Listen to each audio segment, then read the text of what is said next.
What's going on, guys? My name is Tommy. Welcome back to my swivelly chair. It's time. Oh no.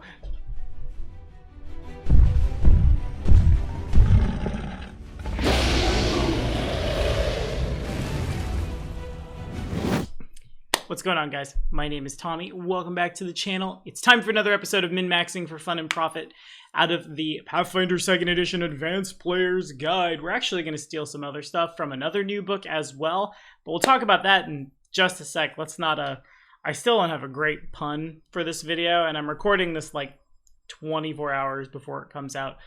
So I'm prepped. Anyway, witch time. Here we go. If you're liking what you're seeing, like, subscribe, ding the bell.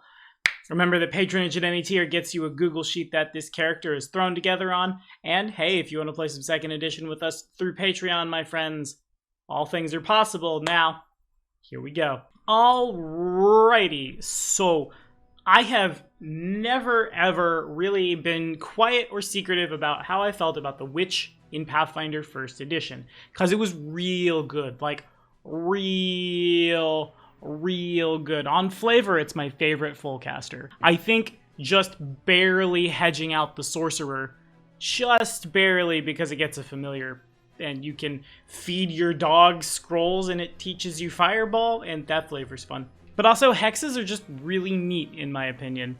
That said, again, follow this card right up here. I'll explain to you why the witch and through the witch, the shaman in Pathfinder 1st edition was too good. In 2nd edition, it's definitely not the case, though. I have yet to play or see a witch played at my tables, and if I'm perfectly honest, like, one of the things I find myself missing the most right now is, like, I want to be a player in Pathfinder 2nd edition, just so, like, I can learn the game a little better. So far, all I've really done is theorycraft and GM a little bit of Age of Ashes, and, like, what we're about to GM for the patrons once we get done with another game, and, like, some other playtesty stuff as well. I definitely Wolfang fisted a vampire to death once, and that's what she said. But I digress. In 2nd edition, the witch is a little more versatile because, like the sorcerer, and I kind of saw this one coming if you remember, the witch has access to all 4 casting traditions depending on their patron, and their resources are no longer unlimited. Focus points keep them capped, though some of their hexes don't require them. Hex cantrips can be just fired off ad nauseam, and so the witch actually has to think about their combat turns a little more to be effective rather than just misfortune cackle pass. Whee! And also, I feel like by virtue of the different casting traditions and by virtue of how varied the hexes feel, we come to a world where 2 covens of witches might look radically different, and I think that's super cool. This witch is going to play kind of similar to how the playtest witch, old Big Babushka Energy, did, except we are turning away a little bit from the nudging of the dice and stuff, and we're going just full blasting power. We will be choosing Winter as our patron, which gives us access to the primal spell list. Clinging Ice is a hex cantrip, and Gust of Wind is a granted spell. Clinging Ice, of course, for 1 action, you do a d4 of cold damage, and then there's a reflex save.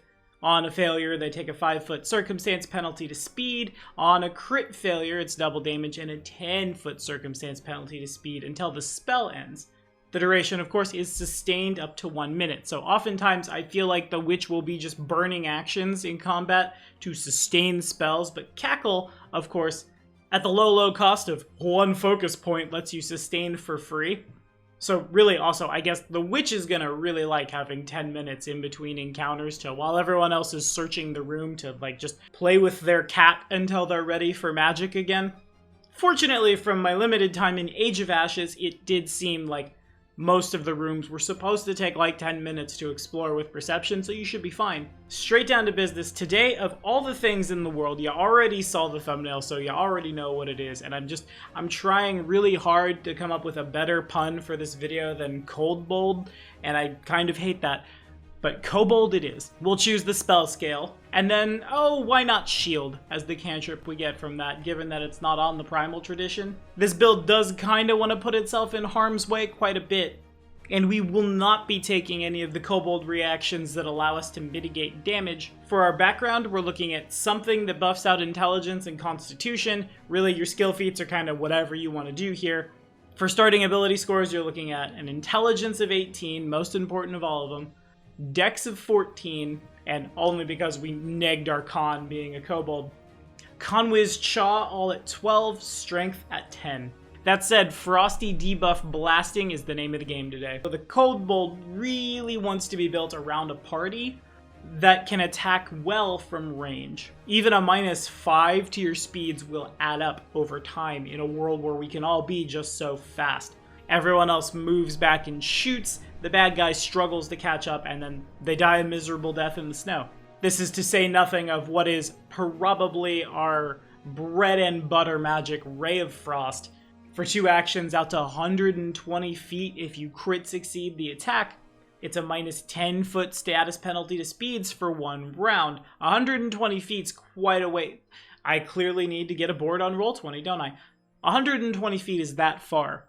That's how far we can target with this, and if they have a speed of 25 feet, that means it takes them a round and change to get to us. I don't like that math. If they have a speed of 30 feet, it takes them a round plus 1 more action to close the distance between us. That's assuming they get past the guys up in front of us. Knock that down from 30 to 20, and it takes them 2 full turns. That's 2 full turns of us shooting them to death from range and not threatening ourselves in the process. Anyway, let's hit those class feats. Remember kids, fullcasters do not get class feats at first level. At level 2, we will grab our first basic lesson, Lesson of the Elements. This will grab us Elemental Betrayal. Of course, we will be choosing water, so whenever something takes, in our case, cold damage, it will take 2 additional damage, heightened up as we go, of course, and bonus points if all the archers have frost runes on their bows, and that's just our theme. I'd play that, hell yeah.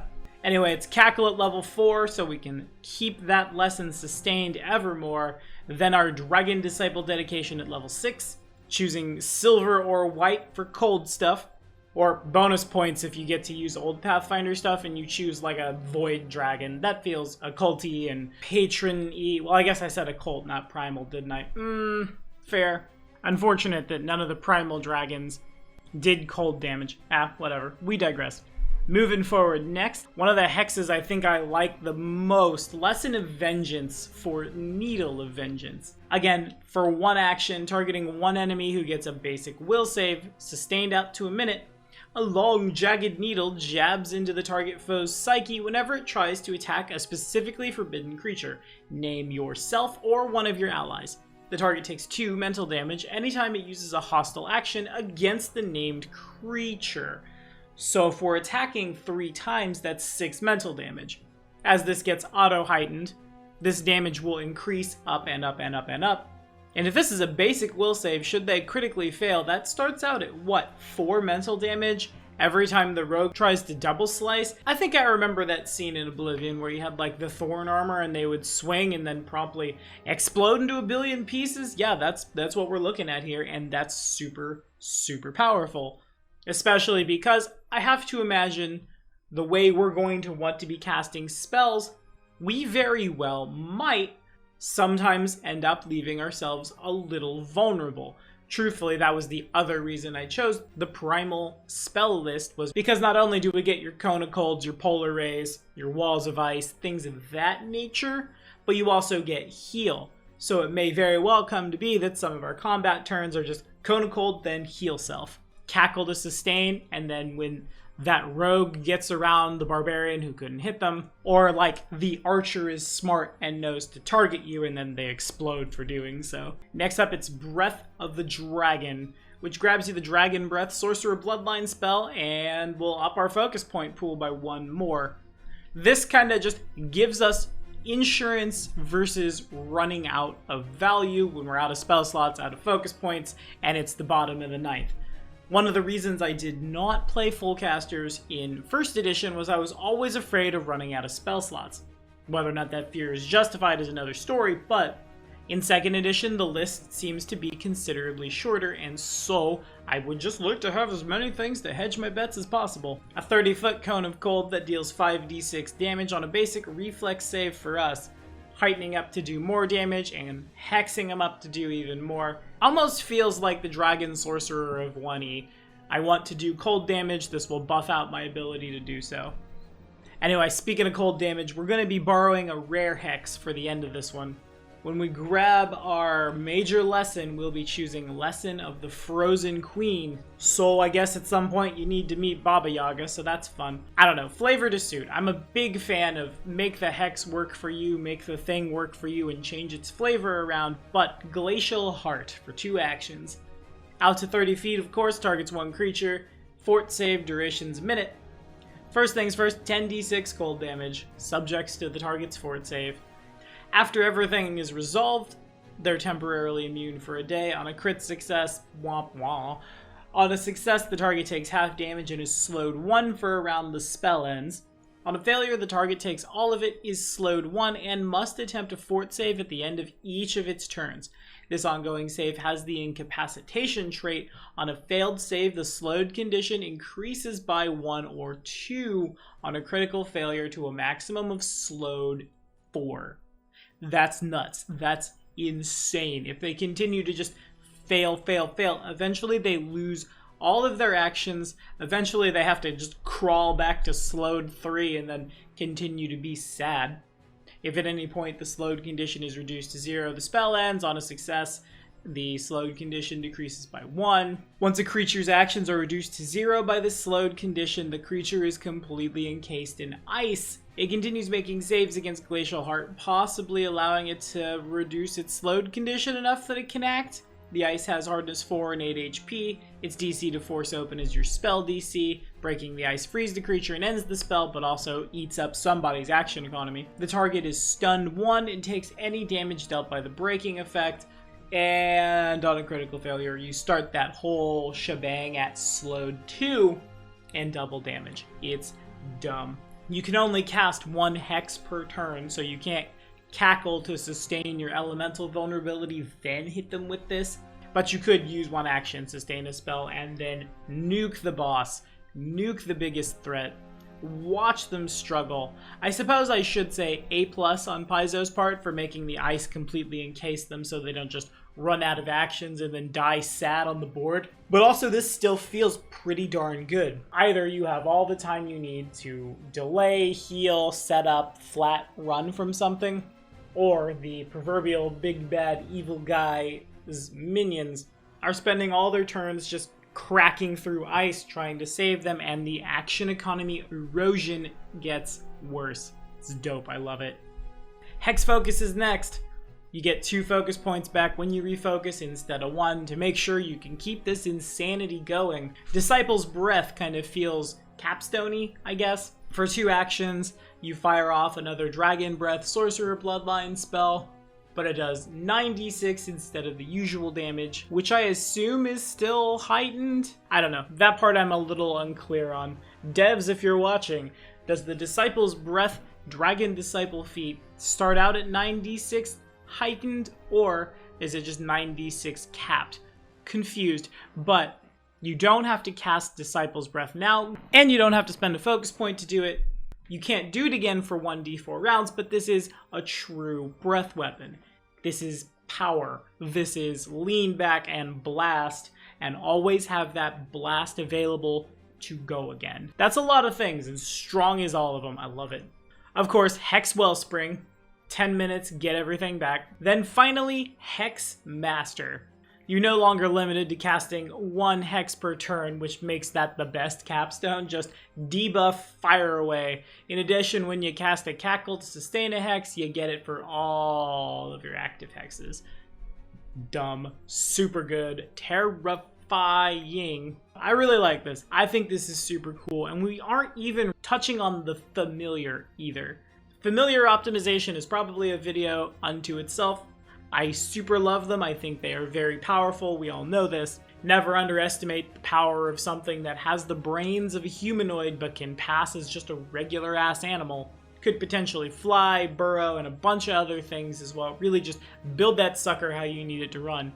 For our ancestry feats, because we're gonna have even more, Kobold Dragon Disciples are dope because we are going to double down at level 1 with Kobold Breath, which gets us kind of like the Dragon Disciple Capstone, but it's only a 15-foot cone for us. To do a d4 of cold, each creature in the area gets a basic reflex save against the higher of our class DC or spell DC. You can't do this again for 1d4 rounds. At third never 2, it ticks up by another d4. You knew you'd see it.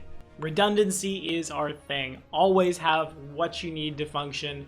We just want to debuff and then damage, damage, damage, or if we run out of focus points, just breath weapon all the nerds that come charging at us. Anyway, of course, we will be adopted by halflings for halfling luck. Then it's Dragon's Breath. When you use Kobold Breath, you can turn those d4s into d8s if you wanna, and you can increase it to a 30-foot cone for us, but then we have to wait an hour, but that's probably fine. That's the endgame Nova, and that's beautiful. Then Guided Luck, Incredible Luck to make sure we don't eat it to bad RNG. For those general feats, we'll be, of course, adopted by halflings to help our RNG, then toughness and die hard because we have 6 hit points from ancestry and class, so that's terrifying. Incredible initiative for go first, then canny acumen for one of our worst saves. I'm gonna say our fortitude. Now, before we run off today, we don't often talk about extra things, but let's do it today. Let's talk some spells, shall we? Already hit Ray of Frost, so we won't touch that one again. But at level 1, Chilling Spray, a 15-foot cone with a basic reflex, is Cold Burning Hands, basically. It does 2d4 cold damage to creatures in the area on basic reflex save. On a failure, it's a -5 status penalty to speeds for 2 rounds. On a crit failure, it's a -10. Again, just gonna keep saying it. Make them take extra damage from this. Fire off even like 2d4 plus 2 doubled is not bad. That's a 14 strength guy with a falchion. That also can make them slower. Again, especially if you've got a bunch of archers, other casters, even if it's just, hey everybody, do us all a big favor, make sure you're carrying a crossbow because we're going to be able to kite some dudes. Heading on up to spell level 5, Cone of Cold, a 60-foot cone that fires off 12d6 cold damage, plus 2d6 more at heightened 1. You could almost miss this since you have so many breath weapons and stuff, and may very well forget that this spell exists when our breath weapon is online forever. But hey, sometimes there's just a bunch of people in one space and you need to make them all very dead. Anyway, at level 7, Eclipse Burst. A globe of freezing darkness for 2 actions out to 500 feet. Man, can you imagine if you could fire off a hex farther away than 30 feet?